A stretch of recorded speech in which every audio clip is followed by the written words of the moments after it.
Oke.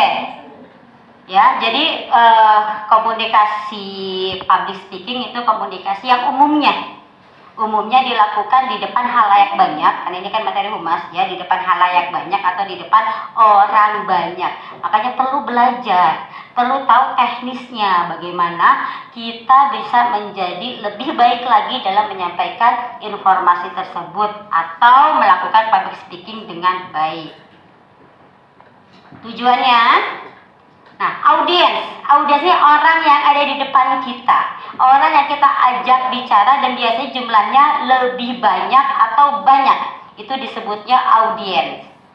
Kemudian bisa juga untuk menghibur audiens, karena kan untuk public speaking atau menjadi MC itu tidak selalu formal. Ya, contoh komika, tahu komika? Nah, itu kan sebenarnya dia orang yang ahli public speaking, orang yang ngerti tentang public speaking, tapi tujuannya menghibur. Kemudian bisa juga untuk mempengaruhi audiens. Contohnya apa? Bapak-bapak, ibu-ibu yang lagi kampanye, yang mau jadi anggota DPRD, DPR, presiden, gubernur. Nah, mereka menyampaikan informasi, berkomunikasi, tujuannya adalah dia mau milih dia. Makanya kita tertariknya dengan apa? Ya cara dia berkomunikasi gitu. Contoh kita seperti Miss ini banget, respect banget sama Bapak Anies Baswedan. Ya, karena pertama cara pembawaannya yang elegan, yang tenang gitu. Kemudian orangnya pintar. Beliau itu salah satu cendekiawan muda sedunia. Karena menjadi rektor termuda gitu ya, orangnya pintar berarti menyampaikan informasi tenang. Beliau dihujat di apapun juga nggak marah, tenang, dan selalu positif thinking.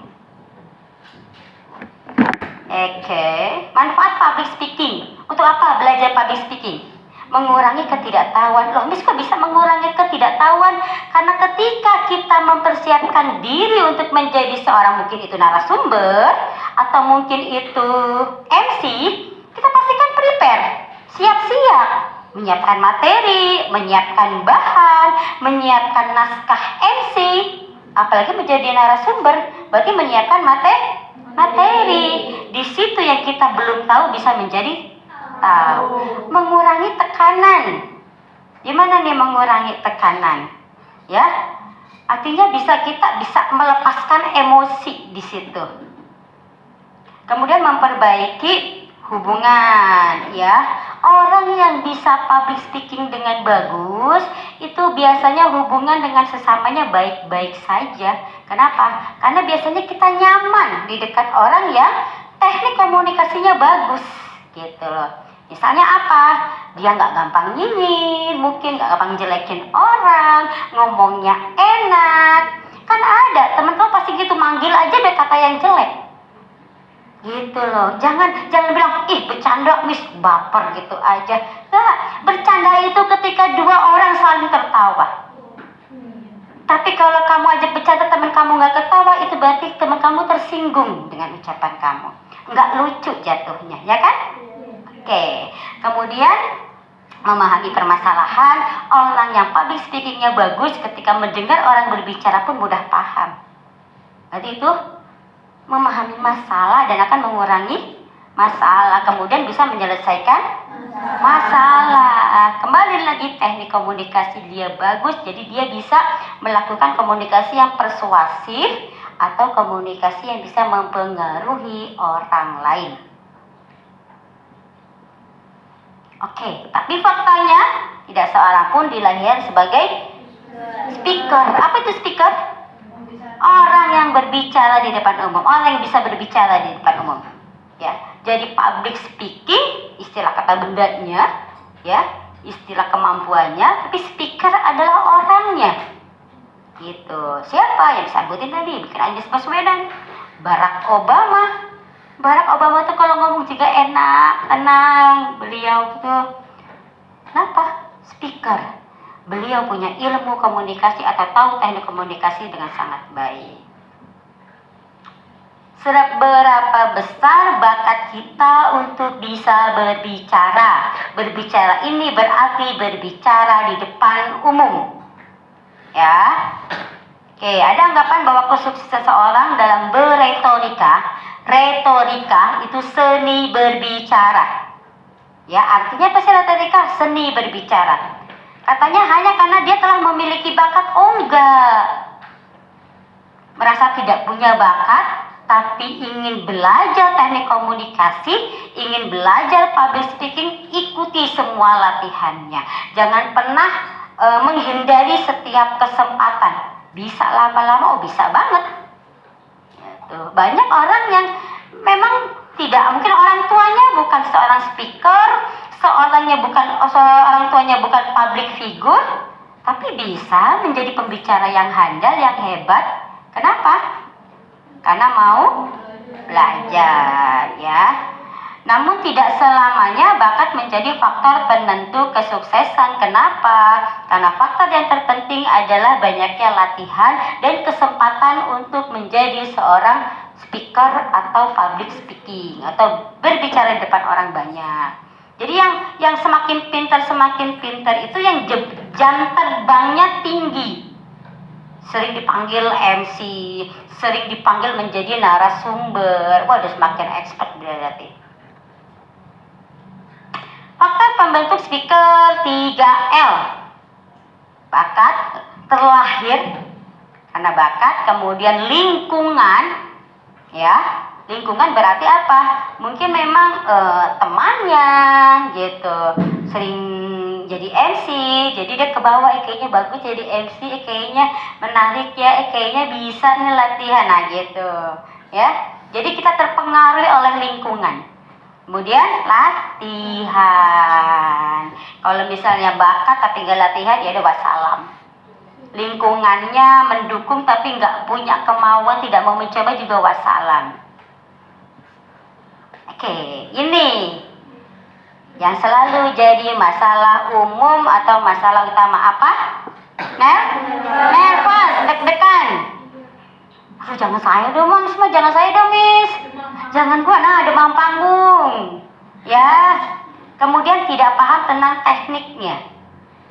Ya, jadi memang itu gunanya ikutin pelatihan-pelatihan, mungkin ikutin webinarnya.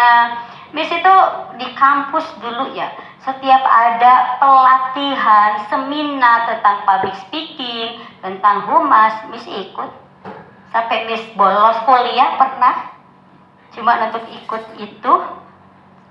Ya karena biasanya antara seorang pelatih yang satu dengan yang lain, narasumber yang satu dengan yang lain, itu biasanya beda teknik. Kenapa beda teknik? Mereka akan menyampaikan apa yang pernah mereka alami, gitu loh. Jadi memang akan ada dua tentang hal yang harus dipahami dalam retorika. Pertama, Miss pernah baca bukunya dari Larry King. Beliau menyarankan kalau kita menjadi narasumber, kalau kita menjadi seorang pembicara di depan, kemudian kitanya mungkin dalam kondisi tidak enak badan, kita kondisi capek, contohnya baru pulang dari luar kota malamnya, misalnya jam 12 malam baru pulang, tapi besok paginya harus udah ada di satu tempat untuk menjadi narasumber, itu kan mungkin kondisi masih capek, ya kan? Kita khawatir, takutnya dalam penyampaian ada kata-kata yang tidak berkenan atau kata-kata yang salah, jadi sampaikan aja dulu. Mohon maaf adik-adik sekalian, untuk hari ini kondisi saya masih kurang fit, agak kurang fit karena kebetulan baru pulang dari Malaysia. Kemarin kita ada acara seminar, baru sebutin nih, gitu ya. Jadi nanti audiensnya ketika narasumber ada kesalahan ngomong, mungkin belibet atau apa, dimaklumi, ya kan, gitu. Tapi di buku lain juga dikatakan, penulisnya katakan jangan disampaikan. Audiens nggak mau tahu narasumber itu punya masalah apa, karena bisa menurunkan image kalau misalnya cerita gitu, curhat tentang masalahnya, ada seperti itu. Nah, kembali lagi ke kita, maunya bagaimana? Kalau Miss lebih suka dengan Larry King, jadi enak gitu, Ya, ceritain dulu, nih capek baru pulang, bagaimana masalahnya, atau ya mohon maaf ini materi baru saya siapkan malam ini atau tadi malam, karena kebetulan selama sebulan ini saya ada kegiatan yang tidak bisa saya tinggalkan. Nah itu kan jadi paham nanti orang yang kita ajak ngomongnya, gitu. Tidak akan mengurangi nilai narasumbernya itu pasti, ya. Makanya itu perlunya penguasaan materi. Nah contoh-contoh nervous. Jantung berdetak lebih dek dek dek dek dek. Oke. Lutut gemetar. Udah bel ya? Oh, belum. Oke. Berkeringat, suara bergetar, pusing, kejang-kejang. Waduh, ini mah pingsan lama-lama. Oke, ya. Itu bisa diantisipasi, sangat bisa. Makanya perlunya jam terbang gitu ya. Jantung berdetak lebih cepat, banyak minum air putih gitu kan. Terusnya oke, lutut gemetaran. Jadi sebelum mulai jangan sering berdiri gitu ya. Duduk dulu, atau mungkin ada yang kan olahraga kecil juga katanya bisa gitu loh ya. Mungkin menggerak-gerakkan kaki, berkeringat ya, bawa sapu tangan. Jangan sampai kalian lagi jadi MC begini-gini gitu loh ya, kemudian suara bergetar, pusing. Apa sih caranya supaya tidak seperti itu? Sebenarnya latihan. Yang begini itu tuh biasanya memang yang dadakan, yang nggak persiapan. Wah itu pasti kalau nggak persiapan gitu loh. Tapi Miss pernah loh ditembak. Waktu itu Miss mau nonton seminar, Miss lupa seminarnya apa, yang harusnya yang jadi MC-nya itu masih inget namanya, tapi Miss nggak sebutkan. Dia dari jurusan bahasa Perancis.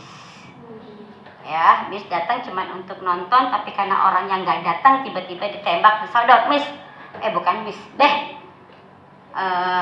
jadi MC ya. Ini MC-nya nggak datang lagi, tiba-tiba cancel. Ya. Wow, deg-degan. Oh iya, deg-degan. Tapi waktu itu bukan baru pertama kali. Jadi lebih kepada menyesuaikan berapa gitu. Cuma lihat kapan mulainya? Setengah jam lagi. Wow. Bis cuma minta proposal, mana proposal? Ini kan dari situ. Pertama untuk pelajari proposal untuk tahu tema kegiatannya apa. Jadi kita bisa buat prolognya. Kedua, narasumbernya siapa? Biar nggak salah menyebutkan gelar. MC itu harus punya catatan, jangan salah. Nggak ada MC yang nggak bawa catatan, nggak ada MC yang hafal. MC itu selalu bawa catatan. Berarti bawa kertas Miss, ya bukan kertas folio gitu. Misalnya kertas buffalo, kertas kongkos, kertas yang warna-warni itu digunting segini-segini gitu. Pernah lihat kan bagaimana MC di TV, Raffi Ahmad aja masih pegang kertas, ya kan? Nah itu, jadi nanti next berikutnya kayak gitu. Miss yang nyiapin itu latihan sebentar, ya, nyari baju yang pantas, baru tampil. Yaudah bel. Nih slide-nya 35. Nanti gantikan nanti aja, kita istirahat dulu ya. Kita masih punya setengah jam. Kita ulangan nanti setelah jam ke istirahat kedua.